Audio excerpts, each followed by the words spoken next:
అందుకోసం అయ్యా మీ పార్టీకి దండం మీకు దండం అని ఒక లవ్ లెటర్ ఇచ్చి వెళ్తున్నాం. జై శ్రీ. నాయనా మీకో దండం మీ పార్టీకో దండం. మీ పార్టీలు ఉండే కంటే ఇంకేదైనా పని చేసుకొని బతుకుతా అన్నట్టు ఎట్లా చెప్పిండో చూడుండ్రి రాజాసింగ్.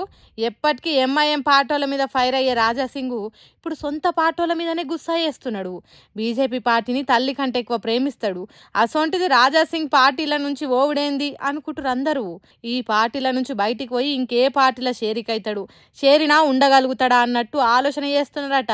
రాజాసింగ్ గురించి తెలిసిన వాళ్ళు రాజీనామా లెటర్ను లవ్ లెటర్ తిరిగి ఇచ్చిండంటే ఎంత కోపంతో ఉన్నాడో చూడుండ్రి.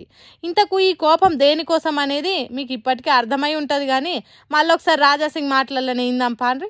కానీ ఎంత కష్టపడి ఇవాళ లేకపోతే రేపు బీజేపీ గవర్నమెంట్ తెలంగాణలో వస్తుంది అనుకుంటాం. కానీ దురదృష్టం ఏంటంటే తెలంగాణలో బీజేపీ రావద్దు అనేవాళ్ళు చాలా జమ అయిపోయినారు పెద్దోళ్ళు. ఇప్పుడు వాళ్ళే అనుకోకపోతే మేము ఇంత కష్టపడి మా ఫ్యామిలీని రిక్స్ చేసిన తర్వాత ఇంత పని చేసిన తర్వాత లాభం మేము ఉండవు కదా.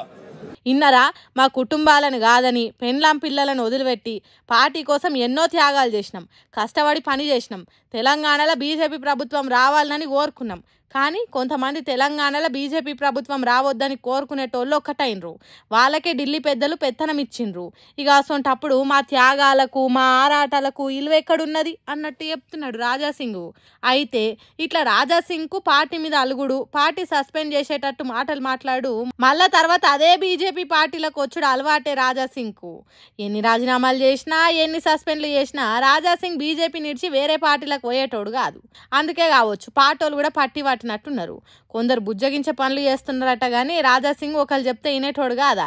హిందూ మతము, గోరక్షణ, గణేష్ ఉత్సవాలు అనేటివి వదిలిపెట్టి కామన్ రాజకీయాలు చేసేటోడు కాదు. ఓ పార్టీల నుంచి ఇంకో పార్టీలకు జంప్ అవుతాడనేది లేదు. కాబట్టి పార్టీలు కూడా పరిశాన్ ఏం అవుతలేరట.